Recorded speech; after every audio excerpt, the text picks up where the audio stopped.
어제 저녁 7시가 조금 넘어서 저는 충장로 금남로 구도청 앞에를 잠깐 다녀왔습니다. 어제 우리 광주에서 촛불 집회 또 5.18 기념 집회를 한다고 해서요. 궁금하기도 하고 또 동참하는 마음으로 오래 있을 수는 없지만 잠깐 다녀왔습니다.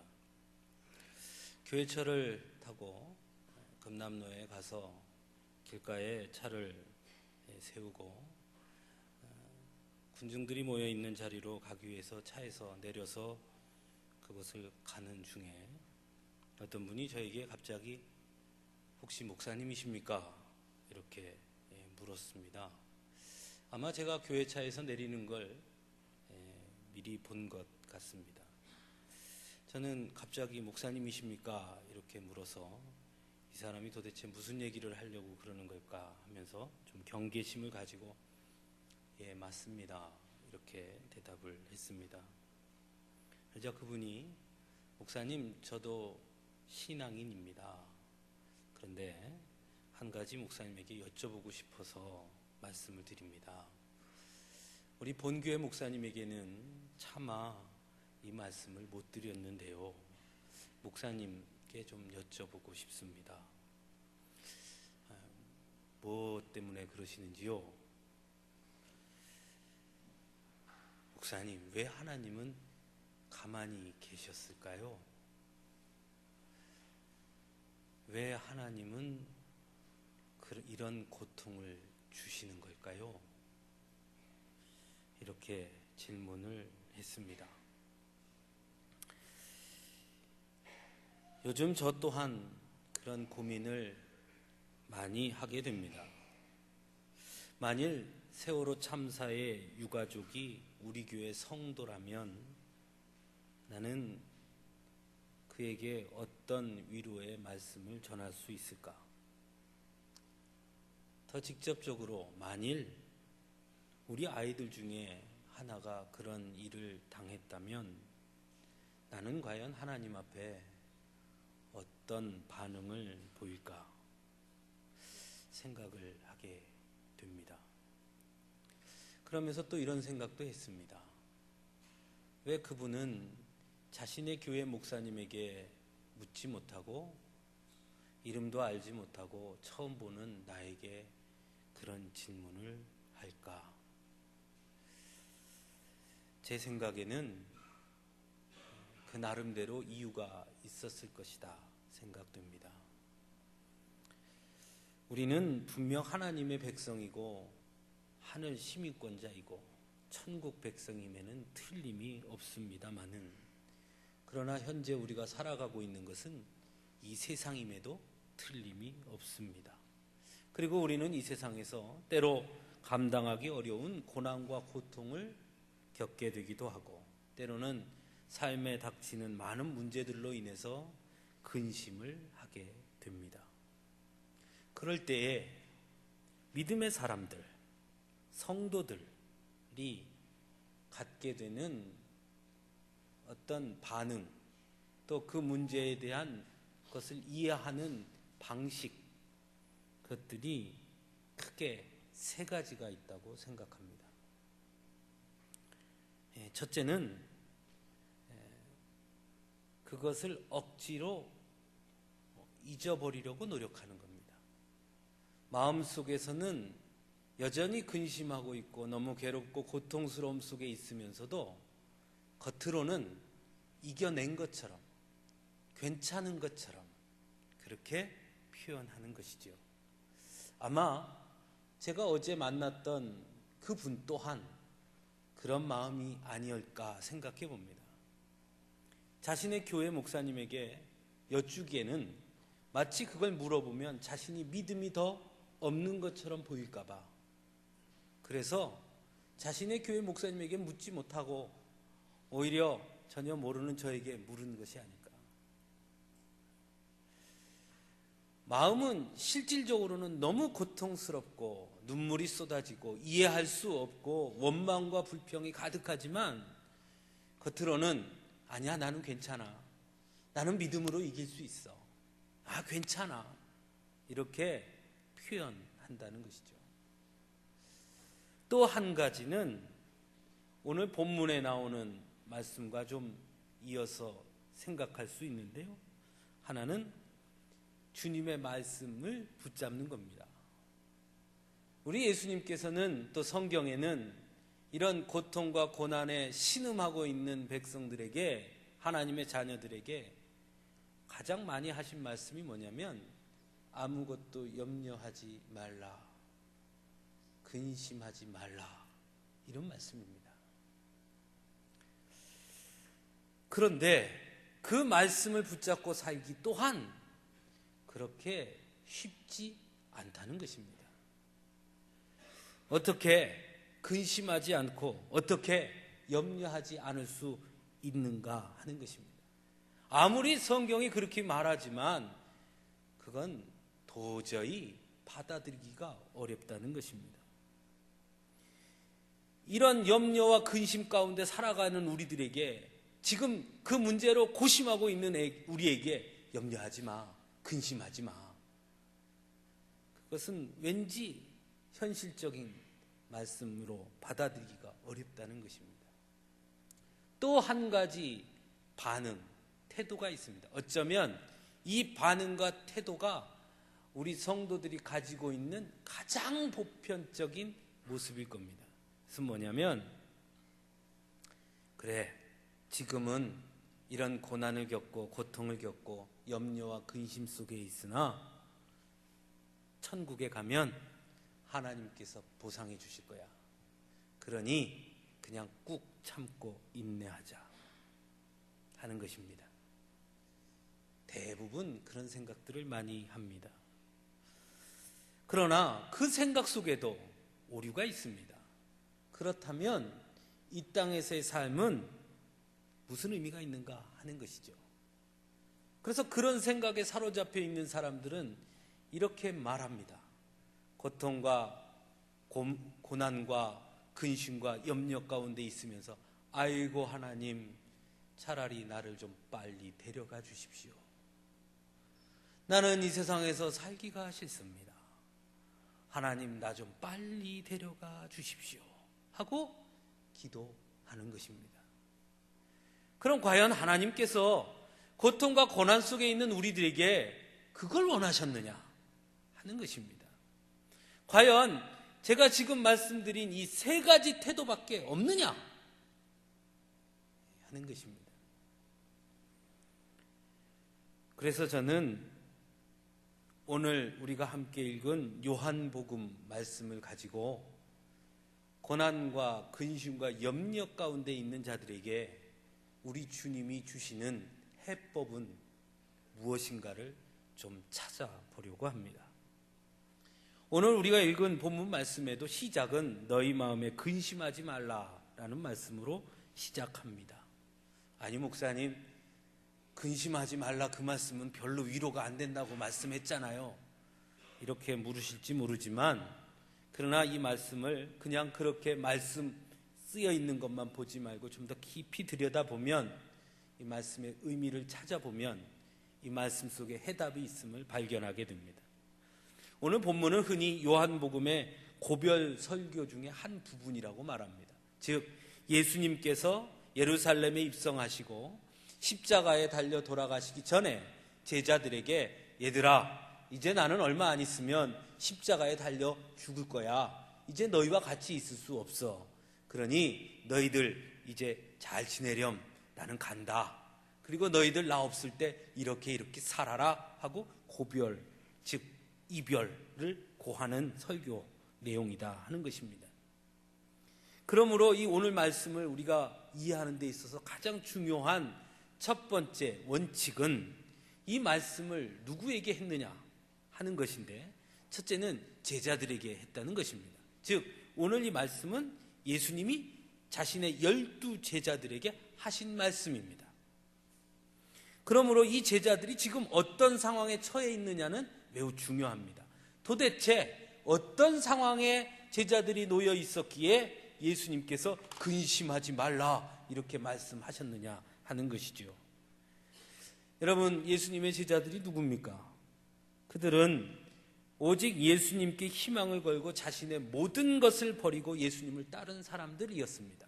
베드로가 그랬고, 안드레가 그랬고, 야고보가 그랬고, 요한이 그랬습니다.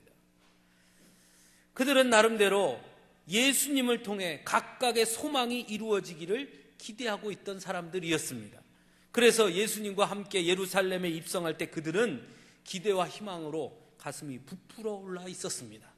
그래서 야고보와 요한은 이제 예수님이 예루살렘에 입성하시면 네가 크냐 내가 크냐 누가 위에 설 것이냐 가지고 논쟁을 벌이기까지 합니다. 그런데 막상 예루살렘에 입성한 예수님은 그들의 기대와는 전혀 다른 엉뚱한 이야기를 하고 계십니다. 아무것도 이루어진 것도 없고 또 아무것도 이루려고 하지 않습니다. 오히려 제자들에게 나는 이제 십자가에 달려 처참하게 죽을 것이다 그렇게 말씀합니다. 고난을 받을 것이고 채찍질을 당할 것이고 모욕을 당할 것이고 조롱을 당할 것이고 사람들로부터 버림을 받을 것이다 그렇게 말씀합니다. 제자들은 그 예수님의 말씀을 이해할 수 없었습니다. 그것이 무엇을 의미하는 것인지 도대체 어떤 일이 일어난다는 것인지 도무지 이해할 수가 없었습니다.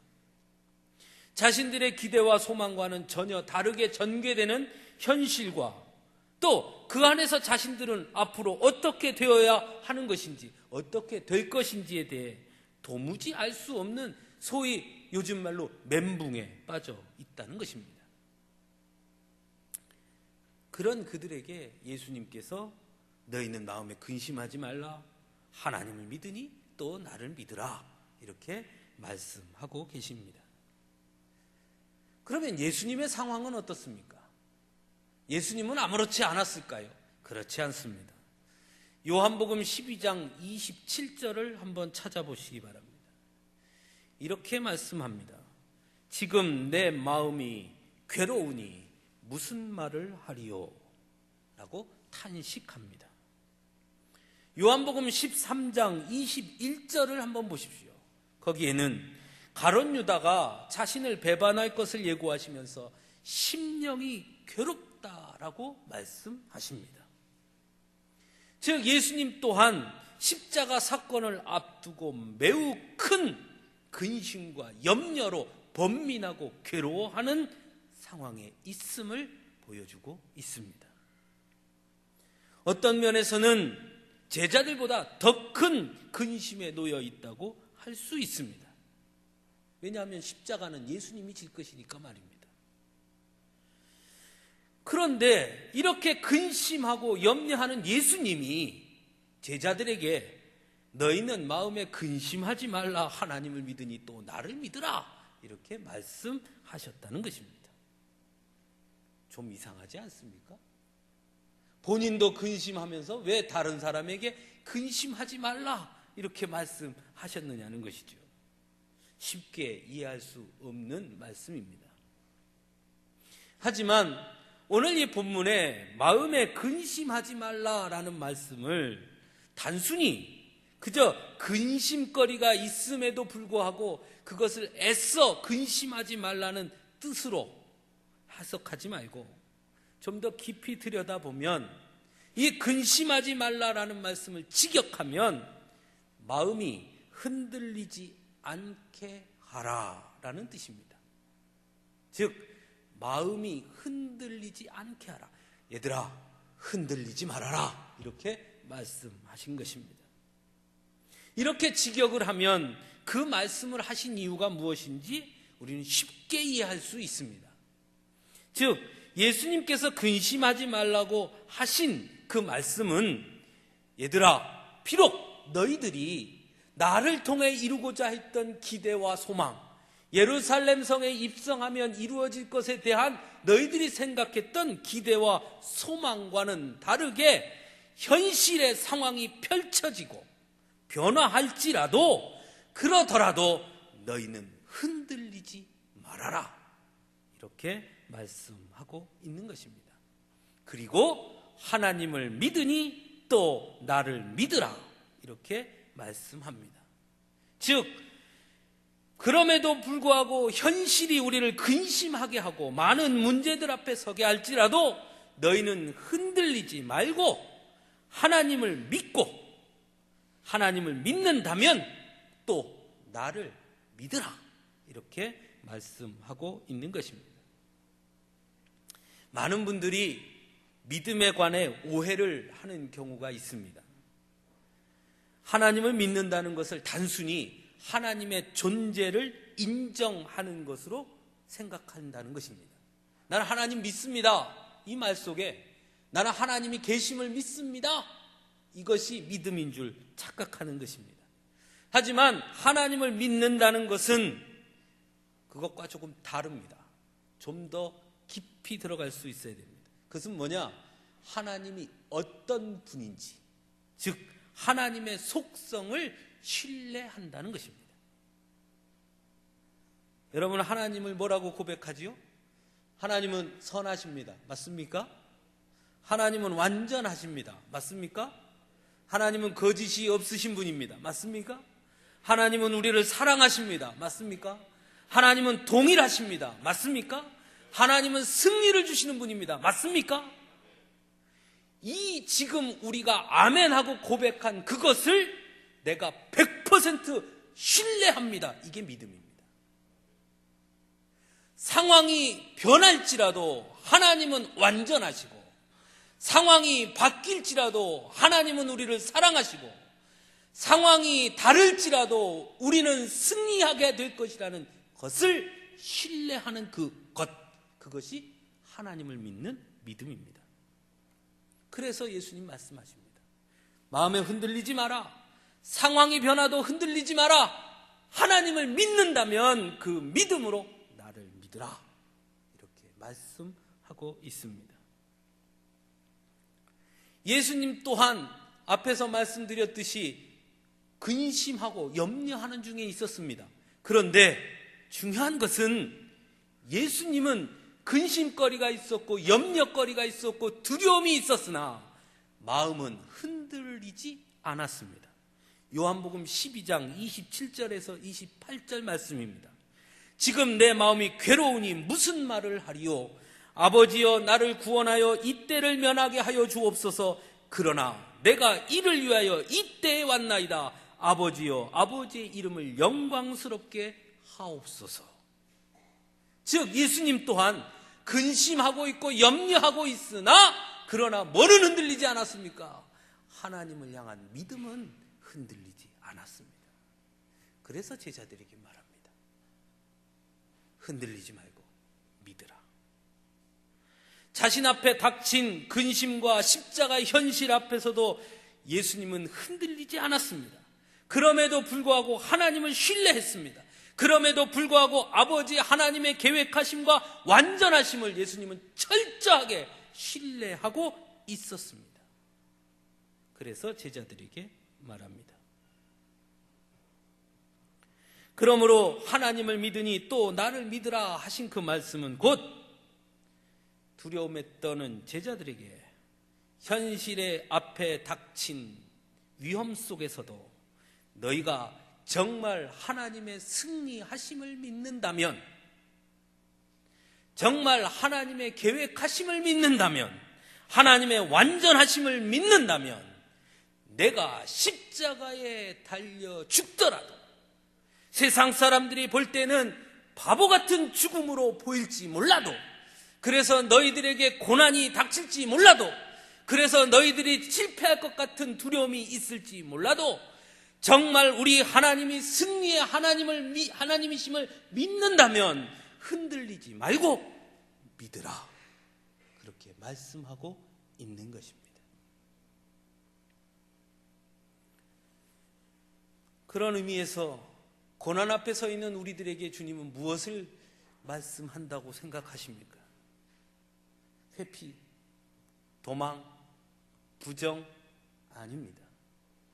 고난을 있는 그대로 인정하고 그럼에도 불구하고 현실이 바뀔지라도 상황이 변할지라도 그럼에도 불구하고 하나님을 믿으라, 그렇게 말씀하고 있는 것입니다.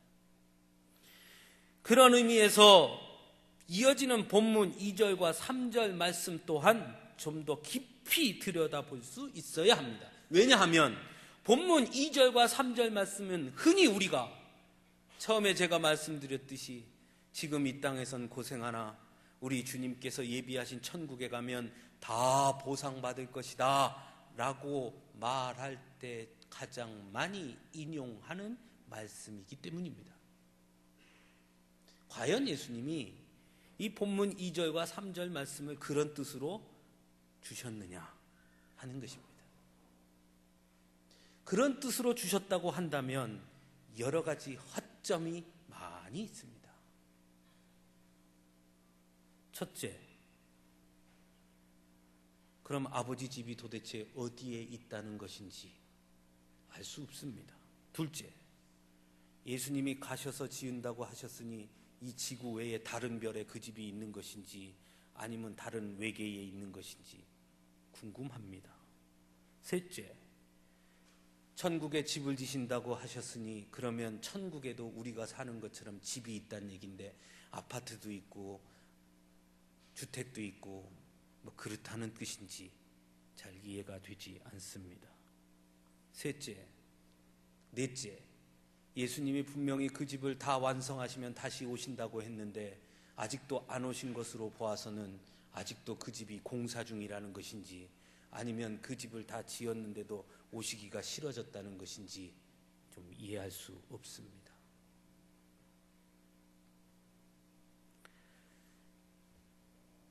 오늘 본문 2절, 3절 말씀은 비유입니다. 예수님께서 비유를 들어 말씀해 주신 것입니다. 이 말씀을 비유로 받아들이지 못하고 문자적으로 해석하기 때문에 자꾸 우리는 오류를 갖게 되는 것입니다. 마치 천국이 우리가 생각하는 이 땅의 또 다른 세계인 것처럼 오해하는 것입니다. 천국에 가면 보상받을 것이라는 그런 생각으로 생각하는 것입니다. 하지만 오늘 본문 말씀은 그런 뜻이 아닙니다.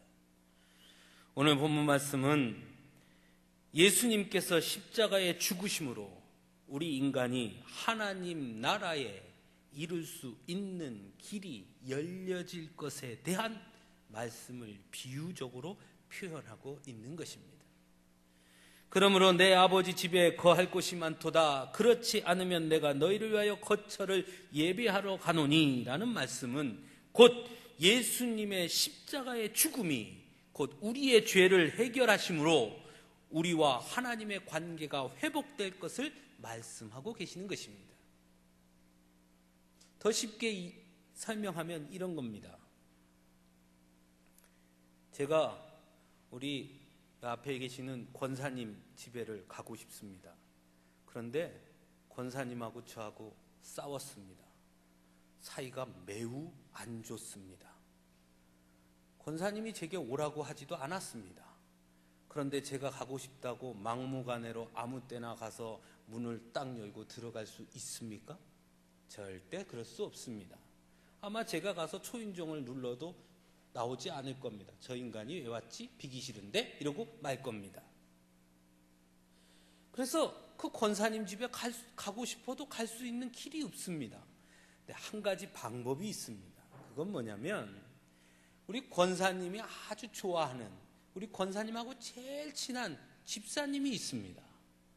그 집사님이 권사님 집에 놀러 가는 겁니다. 그때 그 집사님이 저에게 말합니다. 나 오늘 그 권사님 집에 놀러 갈 건데 같이 가지 하고 나를 데리고 갑니다. 자, 문 앞에 서서 그 집사님이 띵동합니다.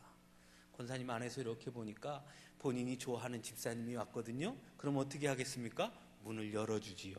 문을 열어줬더니 그 뒤에 제가 서 있는 겁니다. 같이. 그래서 그 집사님 손잡고 같이 들어갔습니다. 어떻게 들어갈 수 있겠습니까? 못 들어가겠습니까? 들어가지요. 예수님은 그걸 말씀하고 있습니다. 너희가 죄로 인해 하나님의 집에 갈 수 없다는 것입니다.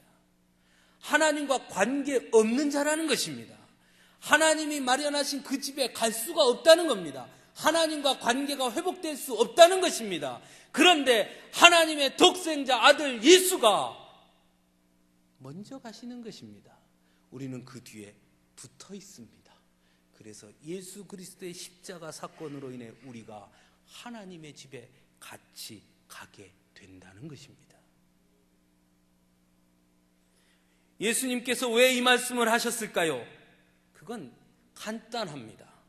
너희들이 보기에는 십자가의 죽음이 헛것처럼 보이고 실패하는 것처럼 보이고 결국은 패배자처럼 보일지라도, 아니, 그것이 패배자로 보이기 때문에 너희가 근심하고 염려하고 두려워하고 무서워하지만, 얘들아, 그것은 패배가 아니라 승리다라고 말씀하고 있는 것입니다.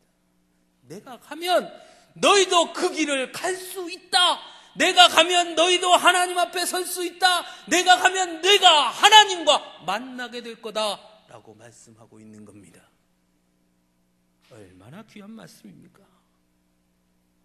오히려 예수님의 십자가의 죽으심과 부활 그리고 승천은 곧 우리의 눈에는 패배로 보일지 몰라도, 아니, 그것이 승리임을 말씀하고 있는 것입니다.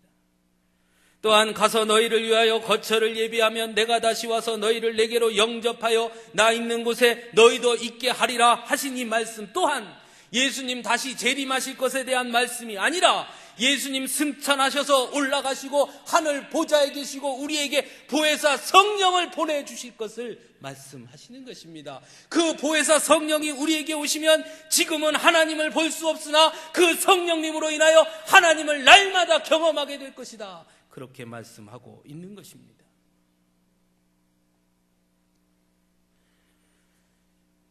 그래서 빌립이 하나님 앞에, 예수님 앞에 질문합니다.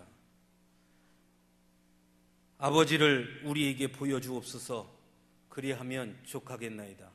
예수님, 우리가 볼 때는 도저히 그것이 승리가 아닌 것 같은데 자꾸 승리라고 말씀하시니, 그러면 하나님을 보여주시면 내가 믿겠습니다. 예수님, 하나님 좋습니다.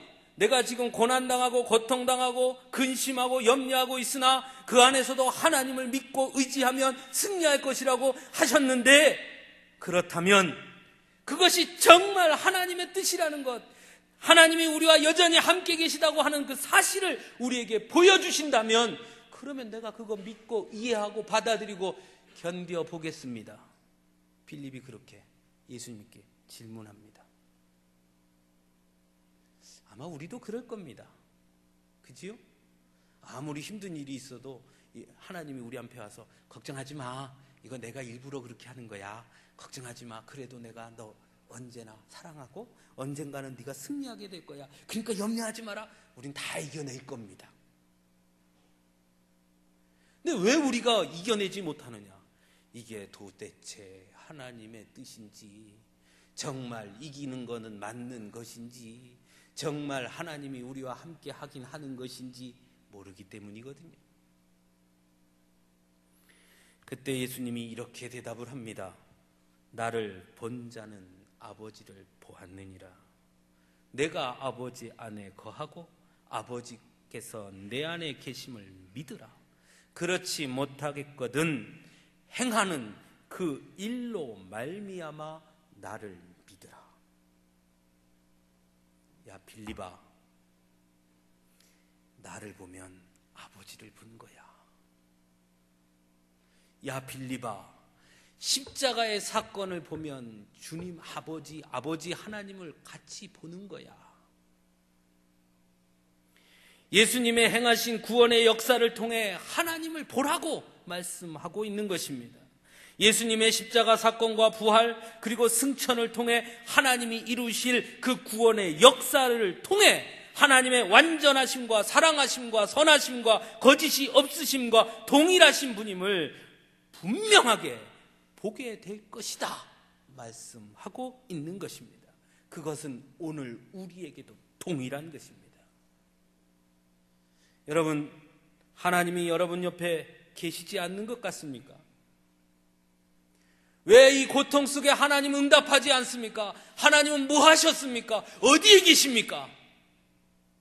그런 질문이 쏟아지십니까? 하나님 보여주십시오. 말씀해 주십시오. 가르쳐 주십시오. 그렇게 부르짖으십니까? 우리 주님 말씀하십니다. 나를 본 자가 아버지를 보았느니라. 더 나가서 내가 행한 일을 보고 믿으라 말씀합니다. 비록 현실이 고단할지라도 예수님께서 십자가의 죽으심으로 열어놓으신 하나님을 향한 그 길을 걸으라. 그것을 우리에게 가르쳐 주고 계신 것입니다. 사랑하는 성도 여러분, 앞에서 살펴보았듯이 예수님은 제자들의 근심의 문제에 외면하거나 또는 모른 척하지 않았습니다. 오히려 제자들의 근심의 그 자리에 예수님은 함께 계셨고 제자들보다 더 크게 근심하시고 염려하시고 아파하셨습니다. 많은 사람들이 내가 이렇게 고통당할 때 도대체 하나님은 어디 계셨느냐고 질문합니다. 왜 침묵하느냐고 원망합니다. 하지만 우리 주님은 오늘 말씀을 통해 우리에게 분명하게 가르쳐 주십니다. 아니, 나는 그 자리에 너와 함께 있었어 말씀하십니다.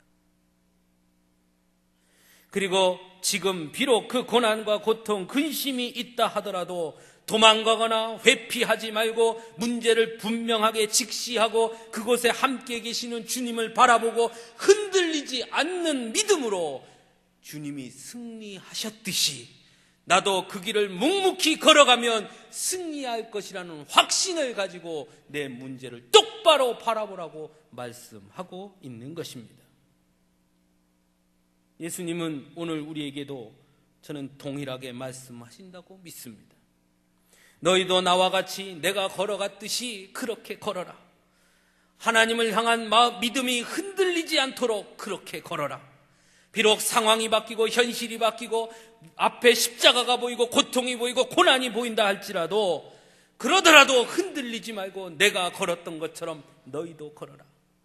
나는 그 길을 처음 걸었으나 너희가 걸을 때에는 이제 내가 너희와 함께 할 것이니 그러니 흔들리지 말고 나와 함께 그 길을 걷자.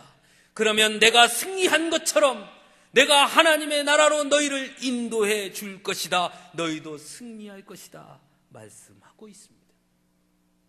그래서 본문 12절에서 나를 믿는 자는 내가 하는 일을 그도 할 것이요 또한 그보다 큰 일도 하리니 이는 내가 아버지께로 감이라. 할렐루야. 이렇게 말씀하셨습니다. 얼마나 감사합니까? 사랑하는 성도 여러분, 분명 우리의 삶에는 때론 고통과 고난이 찾아옵니다. 때로는 이해할 수 없는 문제들을 만나게 되고 근심하게 됩니다. 여러분도 지금 근심하고 계시지요? 여러분도 아픔이 있으시지요? 상처가 있지요? 고통이 있지요? 분명히 있습니다. 우리 하나님은 그것을 나쁘다 말씀하지 않습니다. 외면하지 않습니다. 도망가라고도 말씀하지 않습니다. 오히려 그것이 있다고 말씀하십니다. 예수님도 동일하게 근심했고 걱정했고 염려했다고 우리에게 분명하게 말씀해 줍니다. 그러나 한 가지를 잊지 말라는 것입니다. 그러더라도 흔들리지 말라는 것입니다. 그렇더라도 흔들리지 말라는 것입니다. 사랑하는 성도 여러분, 무작정 인내하거나 회피하라고 말씀하지 않습니다. 도망가라고도 말씀하지 않습니다. 오히려 그 고통 가운데 함께 하시는 하나님을 바라보고 신뢰하고 그분과 함께 묵묵하게 그 길을 걸으라 말씀하십니다.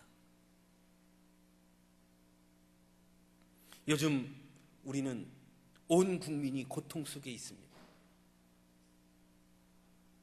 하나님 왜 그러셨습니까? 가 아니라 그 고통을 우리는 이겨내야 합니다. 그럼에도 불구하고 하나님은 분명히 그 세월호 차디찬 바닷속에 같이 아파하시고 고통스러워하시며 함께 계셨음을 볼 수 있어야 합니다. 그들보다 더 아파하셨을 것입니다. 그리고 우리에게 말씀합니다. 그렇지만 너희들은 흔들리지 말아라. 나를 믿어라. 승리하게 될 것이다. 도망가지 말아라. 당당하게 맞서라. 성령님을 의지하고 성령님이 보여주시는 하나님을 보고 당당하게 맞서서 승리해라. 우리에게 말씀하십니다. 사랑하는 성도 여러분, 힘드십니까? 아프십니까? 근심이 있으십니까? 그 자리에 우리 하나님이 함께 하심을 볼 수 있기를 바랍니다. 그 주님을 붙잡고 그 주님이 가신 길을 함께 걸을 수 있기를 간절히 바랍니다. 그러면 우리는 승리하게 될 것입니다. 기도하겠습니다. 사랑